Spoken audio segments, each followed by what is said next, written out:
Welcome back, ladies and gentlemen. In this video, we're going to be talking about the Mosin Nagant Model 9130. This is the infantry one issue since they were made in 1891. It is among the Mosin Nagant 9130. It is among the most common bolt action rifles ever made. There are more than 37 millions that were made depending on manufacturer. Some of them they were even made by Remington Firearms years ago. It has been involved in a lot of conflicts since their creation, from World War I, World War II, the Battle of Stalingrad. There is even a movie about where the team of sniper was using this bolt action rifle. Of course, it was the model 9130 PU, which is slightly modified when compared to this one. It was also used extensively used in Vietnam. For the snipers out there, I'm sure you guys have heard about Carlos Hatchcock and his duel with the Cobra sniper from the Vietnam team. She was using a 9130 PU sniper with a 3.5 magnifier on the top. The 9130 Mosin Nagant, it was also extensively used in the Korean War and Middle Eastern countries like Pakistan, Afghanistan, Iran, and Iraq. They are currently in use as a regular issue rifle for over 20 modern countries. Of course, those little countries, little islands with not much funds. As well, I've seen them a couple of times while watching the news of the Russian-Ukrainian conflict. A lot of people, they use them over there. Of course, it's not your regular issue army, but a lot of militia and guys within the population resisting the Russian invasion. They use their Mosin Nagant, they get them out of their crates, and they cannot hold the invasion and make it difficult for the Russian to continue their expansion on their homeland.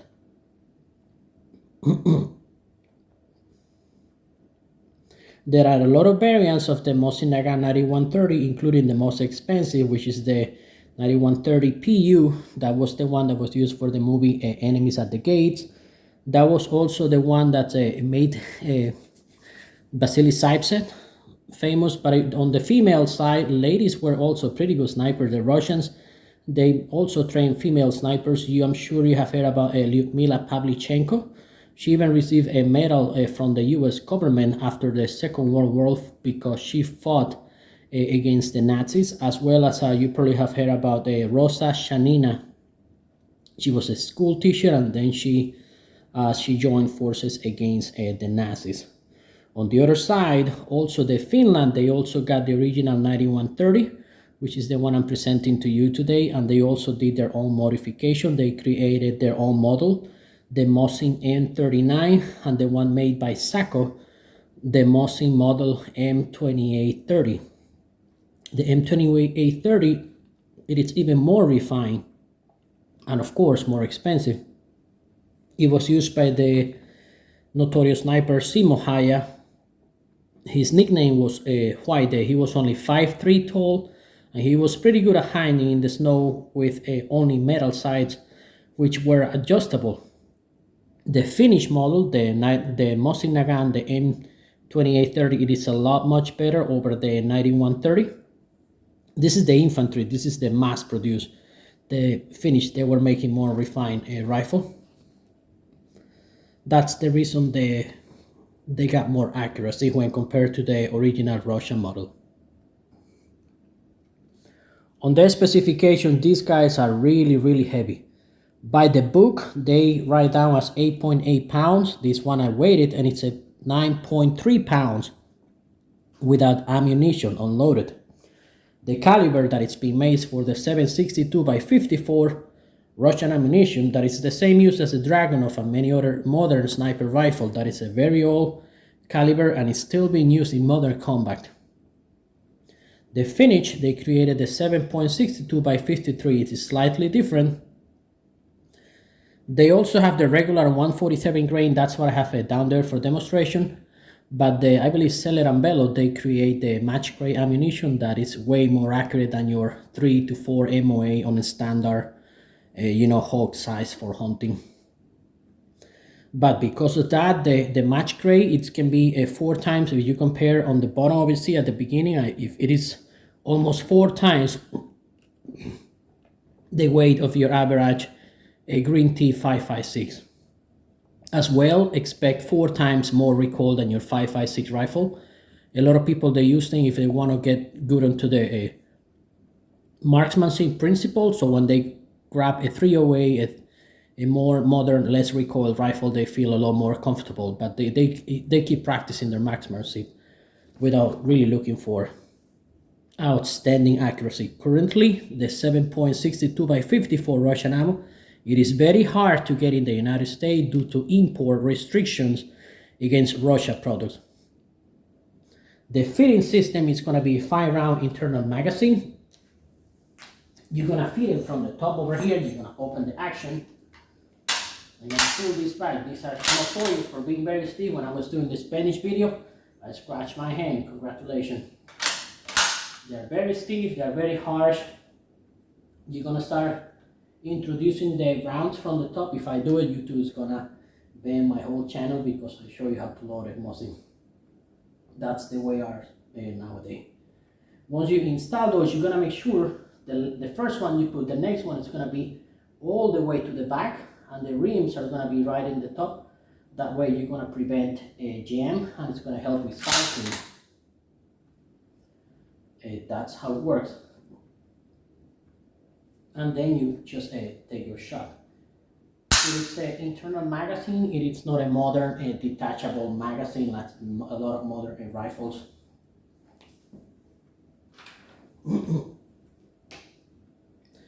The barrel length for the 9130 infantry one, it is from 28 to 29. This is a 29 barrel length. They are really long. They hit really hard. They build up a lot of muzzle velocity. That's why they're effective up to 1.5 kilometer. And that is the reason why a lot of US soldiers, they have to use level 3 or 4 of plates when on their best. The sides for the Russian one, they are only adjustable on the rear side over there.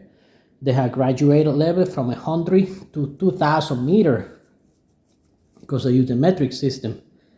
All you're gonna have to do is choose the front one. For the Russian one, it is not adjustable. However, for the Finnish rifle, the more refined, the M39 or the Mosin M2830, they are adjustable on the rear as well as on the front. That's why they allow them to take more accurate shots. Their accurate range is gonna be on the 500 meter. I think it's a lot less than that. I would say it's like 400 meter. A lot of people use them for hog hunting. I was watching a survival video on the Alaska. A lot of the people living in Alaska, they use their Mosin Nagant because it is a devastating round. It is not accurate, the rifle. But when you hit a polar bear, an elk or something, you have plenty of meat. And within 200 yards, you don't have to be an extremely good marksman. Their safety is gonna be this chunky boy over here. Once you cycle your bolt, I try not to scratch myself again. Oh boy, they're stiff. Then you put your bullets, you close the action, you're gonna have to pull these back. This is quite hard, and then you turn it sideways. That way you won't be able to, while pressing the trigger, you won't be able to send it off. Once you wanna turn it back, you're gonna pull this back, it's hard. And rotate it sideways.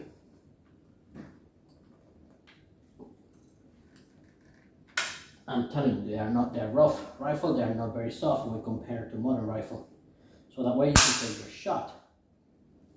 That's how it works. If you want to disassemble it, you're gonna press the trigger for cleaning purpose, lift up the action, and there you go. When you want to reassemble it, you're gonna press the trigger and reinsert the bolt, and you got it back in action.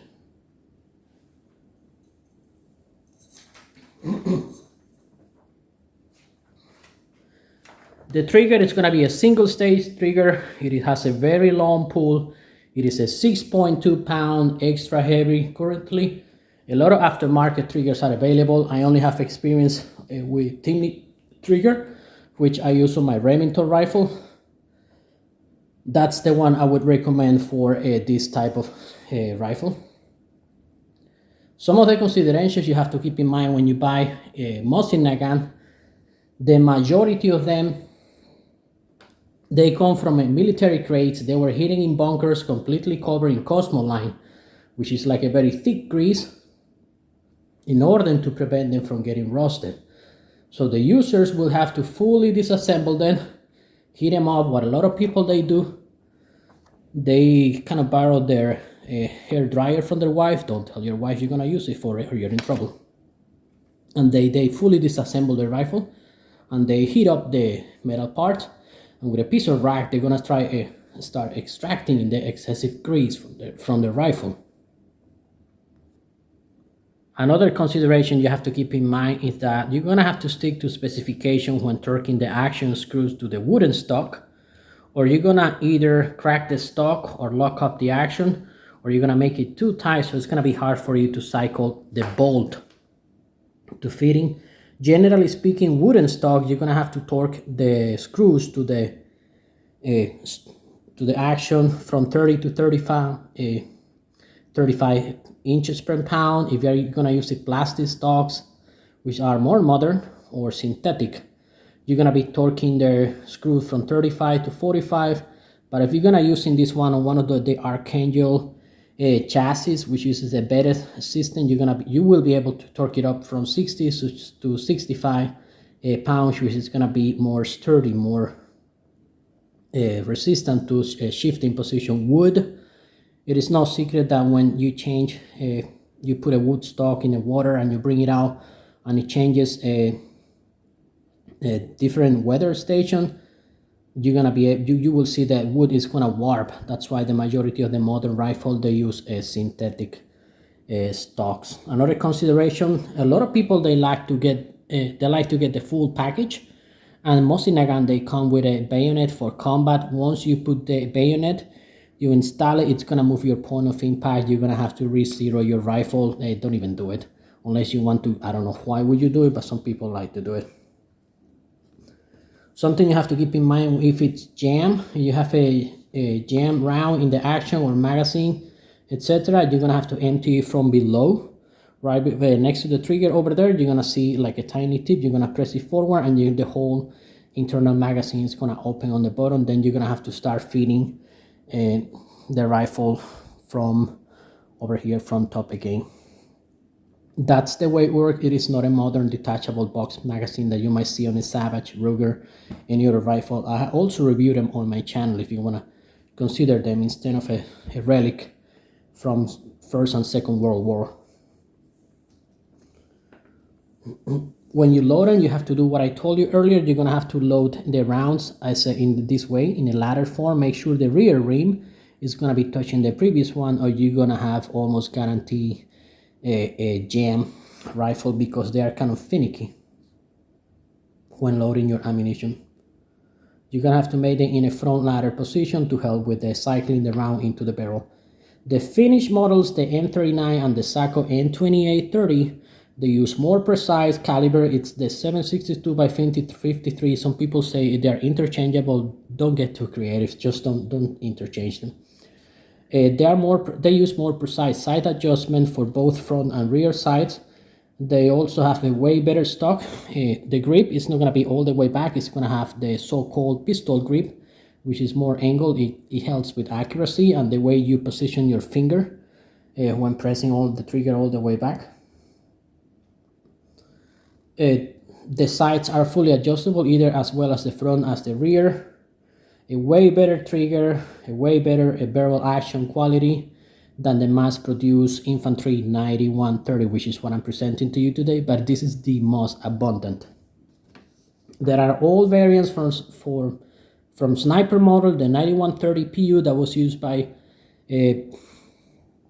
Vasily Saipse, Lyudmila Pavlichenko, and Rosa Shanina, all those excellent snipers. And there were also a pistol Mosin that they were just cutting them right over here, cutting them over here, right after the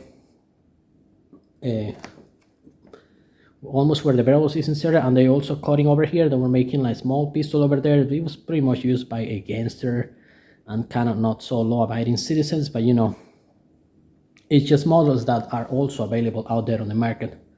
The so-called pistol Mosin. I've seen it in 22 caliber that they're also used for training purposes, and I've also seen them on the range, or you see them online for sale.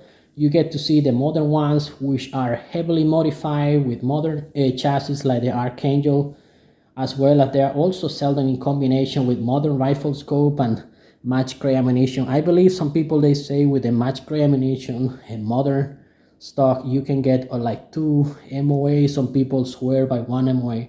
I don't believe that. I'm sorry, I just don't believe. This is a really old technology, 1891. I just, for me it's hard to believe they shoot 1 MOA unless I get to see it or I can do it myself. But people, a lot of gun stores, they advertise 1 MOA, which I definitely wouldn't believe it. Just to clarify, did I ever say this compares to a modern bolt action rifles with detachable box magazine, rail for scope, muzzle brake, a flash hider? Absolutely not. This is something that I wouldn't even dare to compare. Absolutely no. I would never dare to compare a Mosin Nagant 1891 design with a current modern rifle. On my gun reviews, if you go on my list on my channel, I reviewed this Savage, which is the Savage 110. This is the tactical model. It is a lot better. The detachable box magazine, muzzle brake, way better trigger, way better stock, rail for scope attachment. And if this one I think was like a 600 round.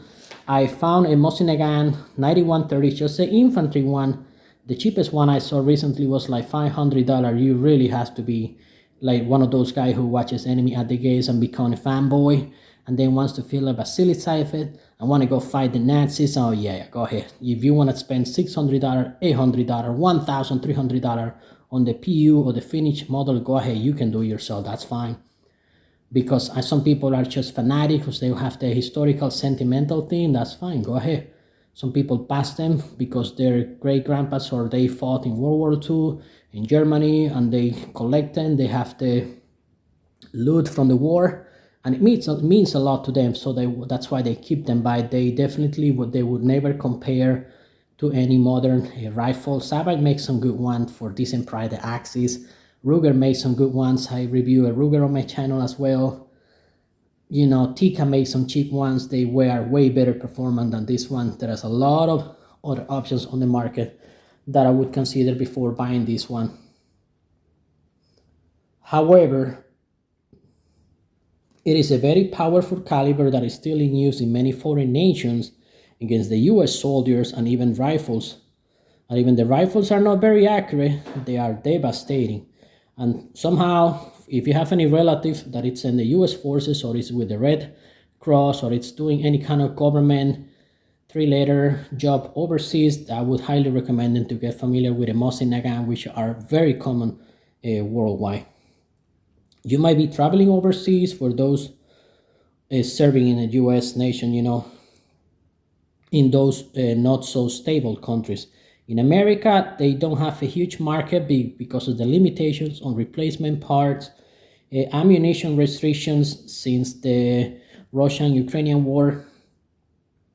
It's just a lot of people, they get the Chinese corrosive ammo and they think they just hit the bingo, the lottery, and still they're gonna take a toll on their barrels and also on their health.